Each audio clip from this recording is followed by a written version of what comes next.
Hello, Hello, hi. hi, hello, hi everyone. Okay, this is Professor June coming to you Wait, from. wait it all the way down your nose.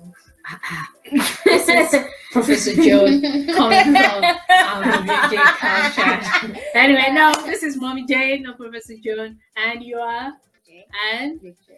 we are the J Girls. This is Out of DJ Cow Chat, and today we are continuing on our lovely series, the New Me, as part of the children curriculum we are developing at Info Help Me. And we decided to start sharing some educative parts of it, and in terms of more educational aspects and how we can begin to change and putting that into teaching form for kids. And so let us begin, right, girls? Can you remind us last week what did we do and what have we done? Finishing express We did my heroic speech. Michael, My heroic speech. my heroic speech. Oh yeah. Okay, big J. and we are finishing off express yourself. We finished express yourselves. What are the things we're taking away from express yourself? People from Europe and America, North America, Europe are more comfortable with expressing themselves. Like, You want to say the Western culture? yeah, the Uh-huh. Western culture. Mm-hmm. And then people from like The Eastern and the Asian African and- culture. they're more of a sort of reserved kind of thing. Collective and kind of situationally expressing themselves. So, Big J, where do you define yourself? The West or the Eastern African? Where do you define yourself?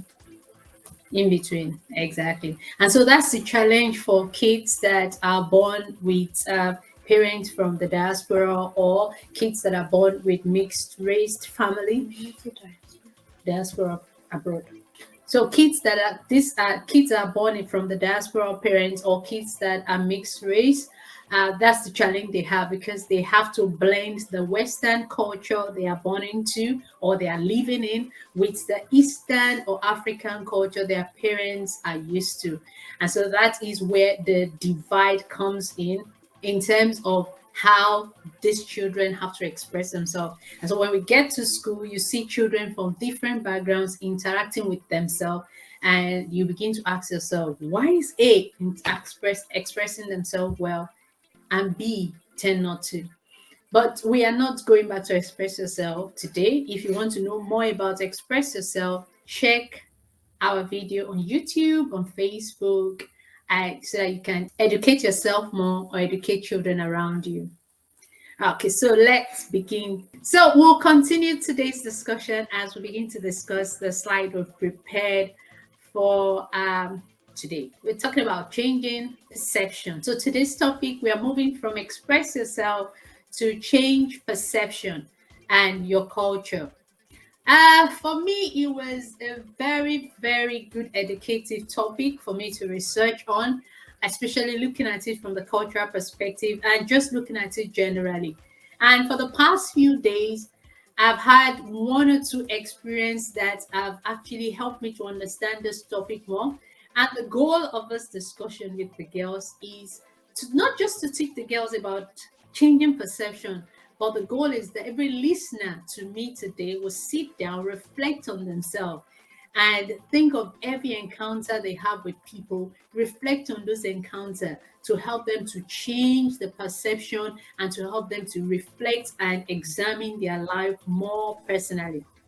Now, the goal is to move us from a defensive position to a reflective position rather than a guilt-oriented position. What I mean is rather than feeling bad for everything that happens, we reflect on it, or rather than taking a defense and be offensive at every situation, we reflect on every situation. So we are not at any of the end feeling guilty or defending or offensive, but we reflect on everything or every interaction.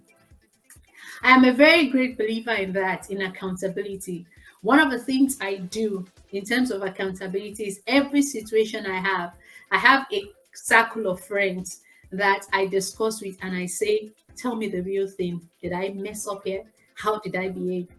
Apart from me accounting for myself, I take accountability from other individuals around me. And that helps me to change because the individuals will say, did you think about it from A, B, and C? How do you think that person would have thought about it? And so that has helped me to grow as I'm learning about relating with others and how it affects my daily life. So, has mommy been accurate with that? Yeah, so that's what mommy does to you too, right? And then it's not nice sometimes, right? it's like what? And so, how do you feel about those times when I get you to reflect on your perceptions? Bored, Upset. upset. I like that. That is more. Yes, bored and upset. Like, can you just stop talking about it? But is it important overall? Yeah, it's important. So let's tell the kids and tell our viewers why we think this is important. Okay, so let's go back to the slide and hope you enjoy this discussion with us. Um, Changing perception. So, what is perception and what is this all about? So, let's start with images. Little J, what do you think the image is talking about? So you see, the way a 9 is looks like a 6 upside down, and 6 looks like a 9 upside down. Uh-huh. So that's why some cubes have a line under the 6, or a line under the 6 Mhm. to show that it's a 6, not Mhm. 9 when you do it upside down. Mhm. So, in terms of relationship, what does that mean? Ups, downs. Ups, downs. Okay, Big J, what do you think? Well, the picture is saying that like the way that you see something might be different to the way that the other person sees it. Exactly. So, the way the person sees 6 is different from the other person is seeing it as 9. Oh yeah, true. Aha. So what happens in that situation? You see that both of them are arguing already. So when you come into your bedroom, Jedida sees it as a log of dirt she can sleep on. You see it as a mess, but she doesn't see anything wrong in it. But you see it as a mess. And then you get upset. And she's wondering, why is she upset with me? I put all the colorings there on the floor. I put all the pencils and the papers there anyway. I put out all my door box outside. Why is she upset with me? She's seeing the 6 and you are seeing the 9. Does that mean she's right? Does that mean you are right? No, you call it a mess. She call it playtime. That is why it's important to see from other people's perspective what is happening, because it's going to help any relationship you get into if you can thoughtfully think about what does this person think is happening here. Perception is the way an individual think. The way I think is very collective, is very empathetic, is very accommodating, looking at how other people feel. The way other people think is just themselves and how it affects them. That's something to see. That's like facts and opinion. Or two opinions. Two opinions. So they have two opinions, they have two facts. And both of them need to come to an understanding that both of them are not wrong. So a thinking pattern different from one individual to another. So the way you think is different from the way little J think, is different from the way I think. So for me, I think that you should be able to cooperate more with each other. One of you think I want my things my way, and another one think what is wrong with her? Can't I share? Why can't I share with everything she has? And another person is thinking no, it's mine, and you are just thinking differently. The way of thinking is decided by several factors. Now, so the way you think is defined by different things. Reality is different from perception. So when we're talking about perception, perception and reality is different. Now, your perception again with the room is dirty and it's Jedida's fault. The reality is Jedida is playing in the room. Yes, your perception is dirty. Jedida's reality is I'm playing. My reality is when you finish playing, pack it up. If you don't pack it up, you are not responsible. Your perception is untidy. It has to be clean. Jedida's perception is I'm playing, I don't care. My reality is there's a time for everything. There's a time for playing, there's a time for cleaning up. So I will leave you in the time while you're playing. But if you don't pack up when you're supposed to tidy up and you leave it for somebody else to be responsible for the clearing up, it is now irresponsibility. Now I've given her a time, I've given her space, I've given her reality. So reality is the true state of something and may not be realized by individuals easily. So the true state is the play must happen. The true state is the toys and everything must be collected. Now, if both does not happen, then we have not achieved reality. Everything must happen subsequently. Let's assume the reality is every morning the sun must shine. That's the reality. But you have a perception that tomorrow it will be dark in the summer. That's your perception. But the reality is it's summer and the sun will come out. Let's assume that tomorrow it suddenly becomes dark. That is a reality that can never come to pass in the summer. That's a reality that cannot happen in the summer. I hope it's not too complicated. You understand now? Do you understand? Okay. So tell me back. What do you think? What's the difference between reality and perception? Reality is the way one person thinks, but reality, Perception is the way one person thinks. perception is the way one thinks, Mm-hmm. and others may not think of the same thing. Mm-hmm. And then reality is something that's really true, but it might not be the real perception that you have. So reality is fact. Okay, what about you? What's the difference? Like your perception won't always be the same as someone else, but like I guess you could agree to disagree. So perception will not be the same with somebody else. You can agree to disagree, but reality is for everybody. There is nothing you can do about it. So the sun rises in the east and sets in the west. That's the reality. So the day the sun rises in the west, then we have a problem. You see? That's what happened with this king, and he needed the sign. He was sick. Yeah, and he needed the sign to get well. So the sun went from the west to the east instead of the east to west. You see? That was the first time in all the years. The only time. Yes. The only time. Good. So in that situation, he needed a supernatural evidence about what was happening to him. Okay, so what are the things we consider when it comes to perception? All right, so perception is about changing your focus. Like when you're looking into a camera and you want to take a picture, the first thing is to take the lens and the focus. You know, that is why the NewMe is seeing other people through their lenses. That's seeing the world through other people's lenses, seeing the world through other people's lenses. And that's why changing perception is very important, because you begin to refocus your dull lens to begin to see others clearly. So there are three things you need to consider. Like the camera, we say that.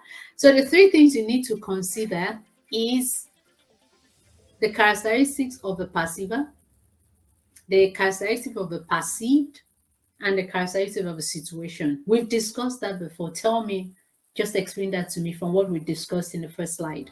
The characteristics of the perceiver is probably the person who is looking at somebody through their lenses. Mm-hmm.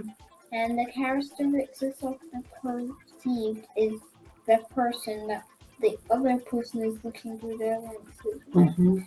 And the characteristics of the situation is that what's happening, and they want to see how it's like for them. Beautiful. Now, the example of a room I gave, who is the perceiver? Jemima. Who is the perceived? What's the situation? Tenants all over the floor. Exactly. That was exactly what I wanted. From the first slide, the perceiver was Big J. She comes in, everything is on the floor. The perceived was, this is little J's activity. We need to squash her into a little monster. Oh, no monster. We need to squash her into a hamster. So the characteristics was little J, and the situation was a pencil on the floor. And why you think from your own mirror the room should always be clean. That's the situation.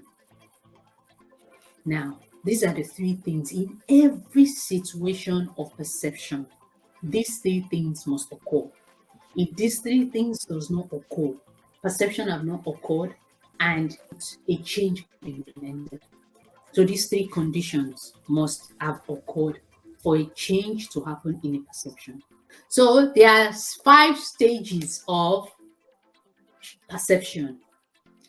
Can you, in your scientific mind, explain these 5 stages? Okay. No. So the 5 stages, let's start. I come into the house, like I come in, the first thing I'm seeing in front of me is the beddings from the hamster's cage on the floor. Right now, I know you guys can't see it. That is what is in my sitting room. There is an hamster, and the beddings always get to the rug, and it's always okay. So immediately I see the beddings. The first thing is the eye or the ear. If I'm perceiving, if I'm hearing something, or if I'm smelling something, because perception is all about the 5 senses too. So the perception is not just the eyes. Perception can be ears, what you hear. Perception can be what you smell or what you see or what you touch. Actually, very good. So now let's know that perception is in every aspect. So once I see it, that's an example of a sight one. My brain, the images are stimulated into my brain. My brain tries to organize it with an occurrence that have happened before and try to organize the event. Then I'll say, this bedding, I just cleaned the floor in the morning. I came back 3 hours later. The bedding is dirty, the floor is dirty again. So what my brain does is to organize it with what had happened before and then interpret it. Did Big J do this or did little J do this? That's my brain because there are other 2 individuals in the house that can be responsible for it. And then I take it into my memory. I can just take it into my memory and walk away, But if I need that to scold you or to talk to you or to correct you, I will now recall how many events my brain has seen over the past 1 week. That's the recalling. My brain has seen this over the past 1 week and say, you did this on Monday, you did this on Tuesday, you did this on you see? Then I'll recall all the events and then I'll recall everything and then I'll bring it out. Can you see? That's what happens. For perception, there are stages. There's nobody that does things without thinking.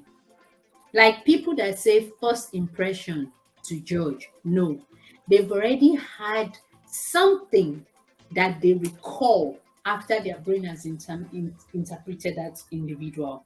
I'll give a practical example. Today, I was in my GP practice and I was having a conversation.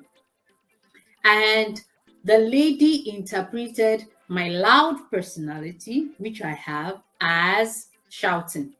Her brain must have stimulated my voice, organized it with the idea that anybody that has a raised voice like myself has a problem. See? So she interpreted it as a problem. And then she recalled it from her memory and then lashed out at me and said, don't raise your voice at me. But little J and Big J, mommy's voice is loud naturally. Mommy has a loud personality. Does that make mommy a problem when she goes out and she speaks loud? Is that a problem? Because you have a loud personality doesn't make you a bad person. Now, that's interpretation. So another thing is you have to understand you own your personality and accept it. All right. So you understand the 5 stages of perception now, do you? So how does it reflect on reality? How does perception affect our reality? Little, can you read the first one? Perception acts as a lens to view reality. So the perception acts as a lens. What does that mean? It means that, like you said, on the slide before, it's a perception is looking through other people's lenses to see what it's like in their reality. What do you think it means? So perception acts as a lens to view Jamie's reality. Your reality is not necessarily the real thing, but the way you perceive things determines how you think the world is. Let me give an example. The perception you have, let me say a general perception that children have is they should be pampered. That's the perception. I'm giving an example. So you want to be pampered in everything. You want to be pampered, to be, to be carried gently. The question is, your reality is that that's the way the world should be. But in the real reality, in the real world, is the world like that? No. The world is not like that. So when you perceive things, you view your reality through your perception. So the reality you have is everything is hunky-dory in life, but that's not the real reality. Read the second one. Our perceptions influence how we focus on, process, remember, interpret, understand, synchronize, decide about, and act on reality. So what does that mean? The reality is there's pencil on the floor. Your perception is how you process, interpret what is on the floor. So explain that. Our perceptions affect the kind of choices that we make, the way we see them. Yeah, good. A perception is what uses to process the event, interpret the event, understand the event, decide on the event, and act on the event. But that doesn't necessarily mean your perception is the real reality again, right? But your perception interprets the reality that you see in front of you. Okay, a very good controversial one. I'm going to use the American experience. All Republicans are Trump followers. That's your perception. I'm just giving an example. That's a perception from somebody from a typical left side, a staunch left side person, because Republicans are right side, the far left. So the perception from the far left is anybody that is a Republican is MAGA. MAGA means no, conservative is, yeah, but MAGA is Trump follower. You can be, we are trying to separate Trump followers from conservative. You understand? Because I can be a conservative and I'm not necessarily a Trump follower. So, but or you could be like a liberal. I can be Democrat and not support your party. Thank you. I can also be exactly. So I can be a Democrat follower, but not necessarily follow the leaders of it. I just follow the principle of a Democratic Party.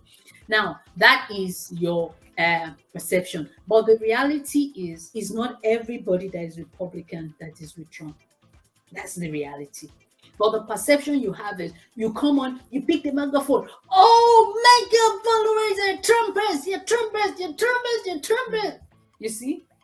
And because you've imbibed your reality with that, you lose the real perception. You lose the real reality of things. That is why, girls, it is dangerous to judge the world through a perception. Because reality are most of the time different from our perception. The tendency to assume that how we perceive reality is an accurate representation of what reality truly is. So we tend to think that perception is actually reality. Exactly. So from the example of a political thing, you perceive that everybody is Trumpers, or we perceive that everybody is Biden's. There's a word like that. Biden's. Bidenance. The reason why that is important because American politics is really divided. So you can use that a very, very vivid example of perception. So apologies to all Americans out there, but you gave me a very good example of perception and reality. So it's important for you to look at life from the reality and teach children to also look at life from reality rather than perception from your own lens.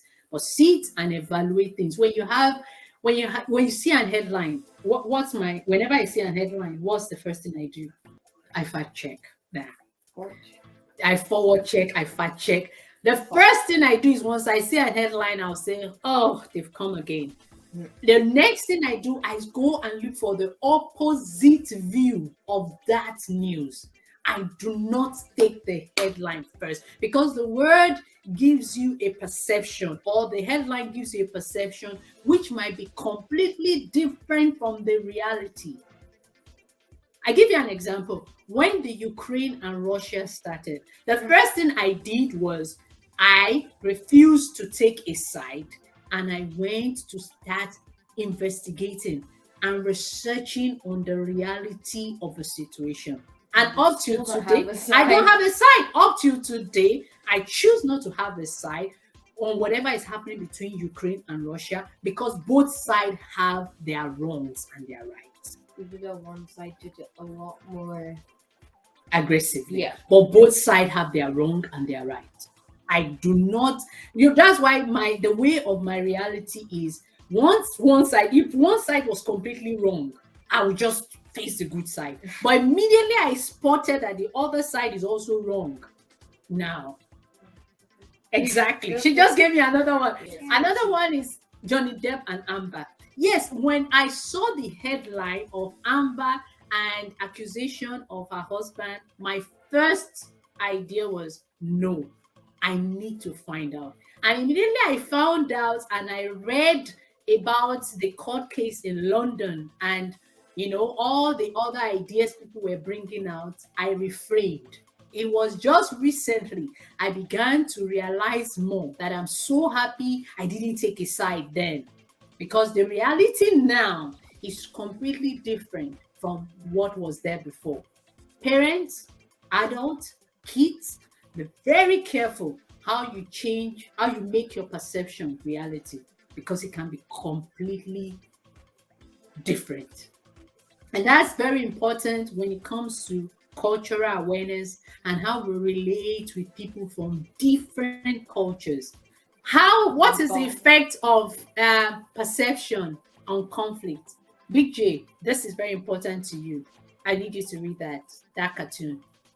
The moment you change your perception is the moment you rewrite the chemistry of your body. So explain that picture. Well, one person sees the bee as like a source of honey, which is nice and yummy, and the other person sees the bee for like a sting and it's scary. You're going to die. Okay, now put it as an individual that have changed the perception. So initially you saw it as a deadly thing. So you swapped to the other side and you saw it as a honey producing animal. Is it an animal? Insect. Oh yeah, that's Insects. So you see, that's what happens when your perception changes. So the chemistry of your brain and your body start rewriting to a new version of what you think it is. Meanwhile, I got all this information and images from the internet. I don't have any copyright to it. I'm using it to educate kids. So let's now look at our written form. So a perception is an opinion or a belief that may be erroneous and untested. Doesn't that mean like prone to errors? Prone to error. So it may be completely wrong. So let's say hypothesis, you want to do a statistical analysis. You have an hypothesis that if I run from here to the road is 5 seconds. You've not tested it. But the day you test it, you realize it's actually 30 seconds. So your hypothesis, so the hypothesis of your perception of your option or your opinion of the time for the race is completely wrong. That is why our perceptions can be totally wrong if we don't test it. And that's why I want you girls to grow up with individuals that test every perception you have so that you don't live in error at every point in your life. Perceptions are one of the main causes of conflict or breaks up? Or breakdowns. Breakups or breakdowns in relationships. So use you and little J as an example. Breakup. Yeah, breakup. So use you and little J. So how does that fit? Does that sounds right? About right? Sometimes we argue and then it's conflict. Yeah. When we see things different. And then when I come and I say make it worse. No, I make it worse for you initially because you don't want to accept it. But when you accept it, how does that feel? You see? Okay, let me give an example now, please. Let me give an example. No details inside. Something happened a few days ago, and Big J was on the high end that little J has done things and all that. And it was bedtime. And I asked Big J, go downstairs, do a 5 minutes reflection on why you think little J is wrong in everything that happened tonight. You know, initially she kicked back and she said, no, you did it. And when you did it and you came back upstairs, you gave all the reasons why little J was wrong. And I asked you, what about the reasons why you think you're wrong? And you gave one or two. And what was my reply? My reply was the fact that you can give one reason why you did something wrong in the situation, both of you are wrong. Was that not my reply? Yeah. So the fact that you can also stand and say, I did this that led her to do this, that means the way you perceive that situation affected the conflict. So none of you is right. That's why Johnny Depp and Amber, none of them is right or wrong. I didn't think you would keep that in. You see, none of them is none of you is right or wrong. That is why your perception is very important to reduce conflict in every situation. Let's say they both have their faults. They both have their both wrong. Yeah, both of them have their faults. Both of them have their fault. Yeah, both of them were wrong, but have their fault in the situation. Yeah. So, little Jerry, the last one. Our personal belief of what the other person did or did not do, and our understanding of that often leads to anger, hurt, and frustration. That's what we just explained. So, our personal belief, which we just explained, is what determines our understanding of the situation. And for you and me, especially, it always leads to anger, hurt, and frustration. Like the example I gave about the GP today. So the personal understanding of what happened there for me and the other lady was the determinant of the anger, the frustration, and the hurt in that situation. Right?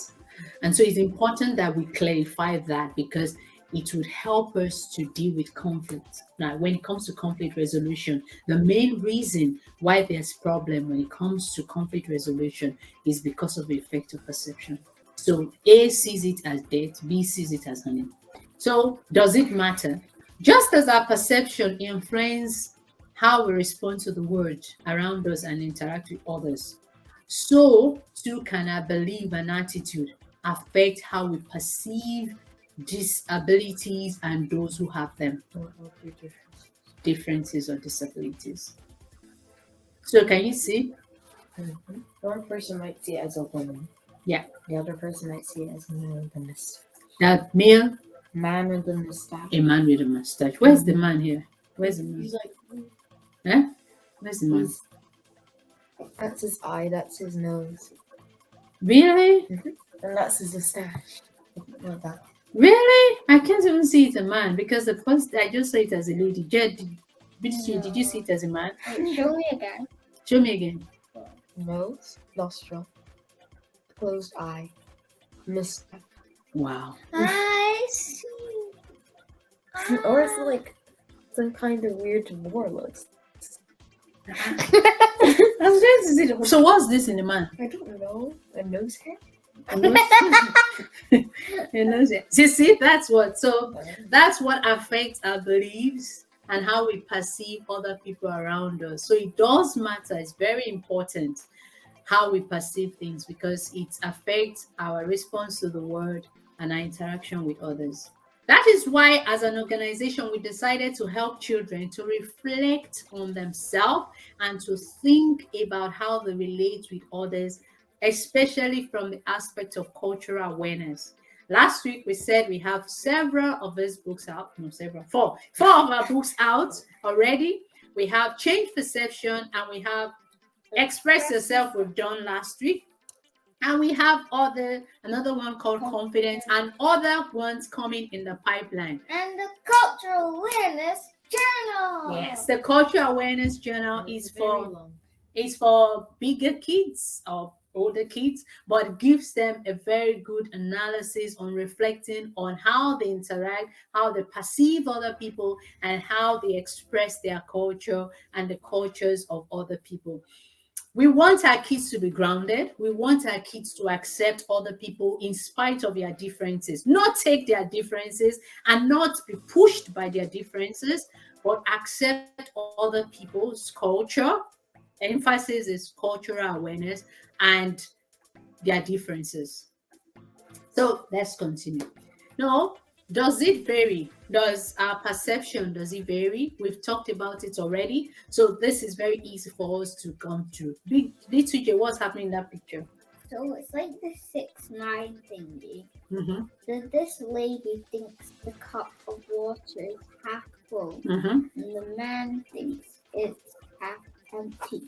What's the difference? No, Nah. they're both just different ways of seeing. Exactly.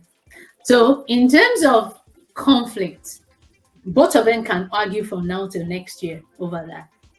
So both of them are seeing things from different perspective, and they're still seeing the same thing. So big J, little J, as you're growing up to be girls with matured character, it's important that you allow people's perception of things to be accepted. I'm going to repeat that. It is important that you reflect on people's perception before you judge a situation. Because little J comes into the room is half dirty. You come into the room is half empty, or good, of space to navigate. One of the elements of thought. No, so you see, it's very important. So does it vary? Your habits, your values, and your outlook to life are influenced by where you come from and where you are. A typical example: if I'm a Scottish native and I've never been to anywhere in the world before, and I'm born in a rural area in the Highlands, and an individual comes in with a different culture and the way of doing things, what's the first thing? I'm going to have a culture shock. Now, that's what happened to me when I got to Scotland some few years ago, because my habits, my values, my outlook of life was totally alien to everybody around me when I came in. And theirs was alien to yours. Exactly. Theirs were alien to mine. So we were both half full, half empty. So that is what happened to me. Now, it has taken me several years to understand the Scottish, which I'm not totally understood, actually, to be fair.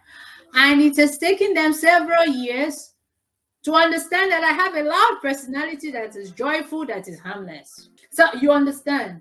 But if we don't come together and understand each other, we will remain like this as communities, as people, as friends. The attributes that cause people to perceive things differently are known as individual differences. And those are the things we've explained through their habits and your values.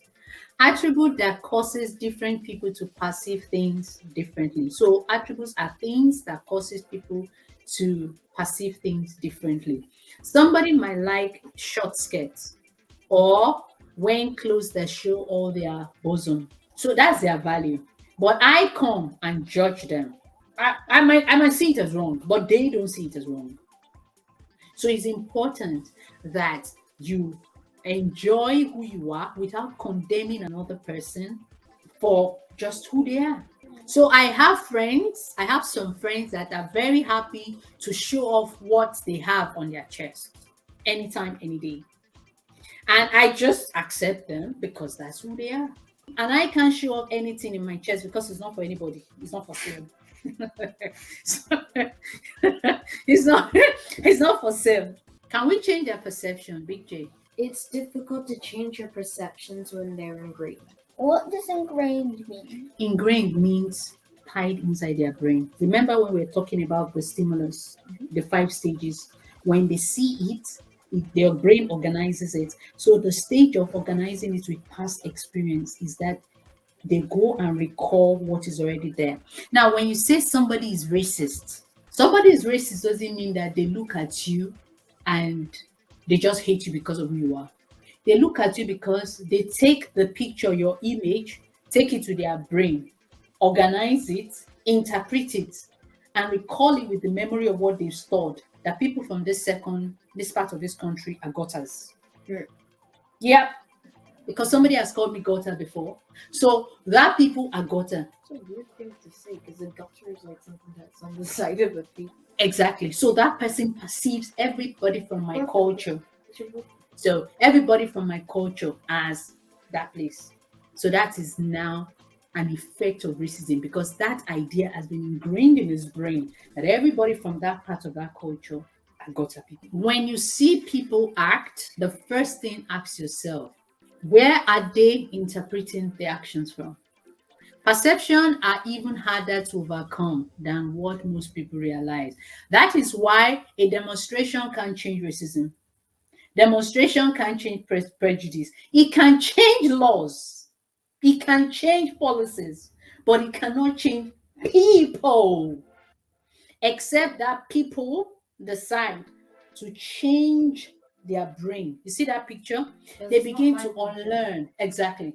They begin to unlearn what they've known. So let's assume the left is somebody that is racist, somebody that is prejudiced, somebody that has a certain pattern of thinking of a group of people. Now, when it comes to change perception, that person needs to reorganize his brain to begin to think in a different way. And that is why no law on earth can change racism, except the people involved in the law can change. The law can stop them, restrain them.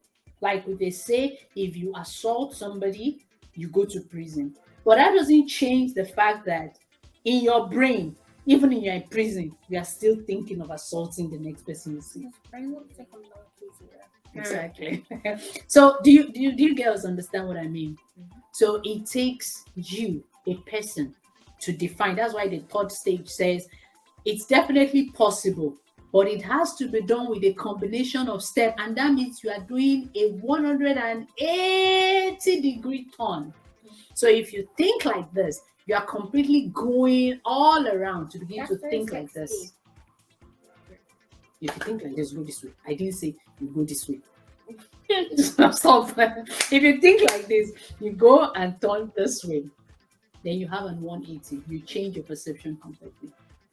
According to research, our first impression of a person, place, or idea becomes our brain default perception. That's why I talk about racism. So when children see images of suffering kwachoko children and they say, give there's kwachoko, unhealthy children, skinny bones, flies jumping around them, and they say, give to this charity, the people of Africa are suffering. What do you think? You've given them you see what I mean?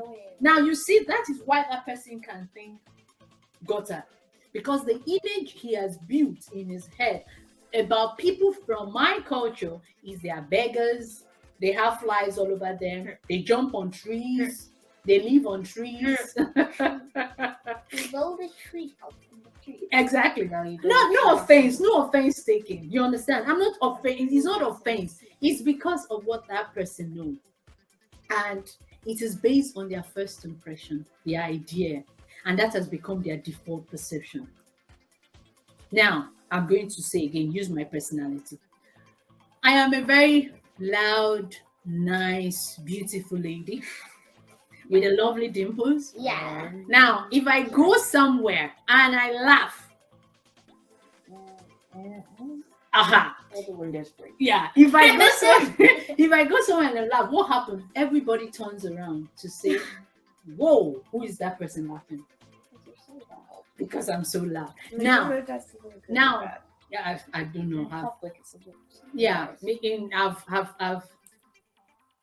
yeah, good or bad. Yes, that's for evaluation, because at the end of the day, it affects my own mental well-being too. If people cannot accept that I have a unique personality and they want me to be default to what they think the society should be, society norms. You see what I mean? So now they put me in a jacket that when you go out, there's a norm that if you laugh, just laugh. But I can't express my joyful personality. And that's another mental well being education for kids, because you should be able to express who you are and not necessarily overdo it. I'm not asking myself to overdo it, but enjoy who you are. Don't allow people to put you in a jacket, because you are loud doesn't make you a wrong person. You see what I mean?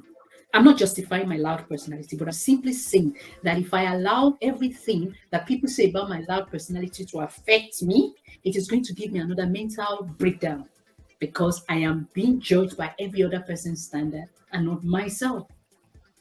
And I love myself. I love my laughter. I love my conversations. You understand? Uniquely. But yes, when I go somewhere, I appreciate the fact that there has to be boundaries. And I'm learning the boundaries as I go. I'm on a learning journey.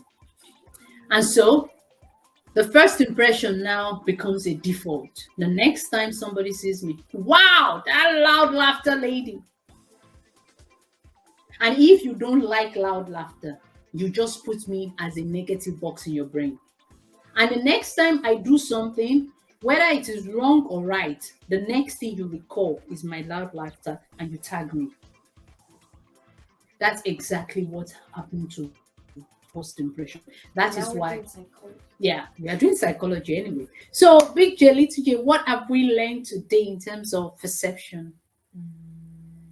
Change perception of what you think, and if you think better, others will not look down on you as much, and they'll more look up to you, and they'll love you more, and they'll love that more. And not everyone thinks in the same way. Like, we all have different ways that we see things. Like, some things half empty, another person might think is half full. So yeah. So, taking that into school, or taking that into building your relationship, how do you use this as a tool? Yeah, your relationship with your sister. How do you use it as a tool? Well, if we think about this, and like, I might not be seeing this the same way as Jack, but we shouldn't let this put this into some kind of conflict. So it's important you see things, have a conversation, and see things from Jet's perspective first before you conclude and judge, right? Little J, how does that help you? It helps me so that I can see people to other, like, to their one. You said that before in your relationship with your sister. That's right. To love her more and change perception of her. To change perception of why she scolds you sometimes. You need to understand why she wants the room to be clean sometimes. We want to stop here because our time is running and we spent a lot of time. So next week we're going to talk about other aspects of changing perception and possibly put perception and culture together in a framework for us to understand. And thank you for listening to us. Thank you for being a great audience, and share, like, and buy your materials for your kids. And on this note, we want to say thank you and we'll see you next time. Bye. Bye.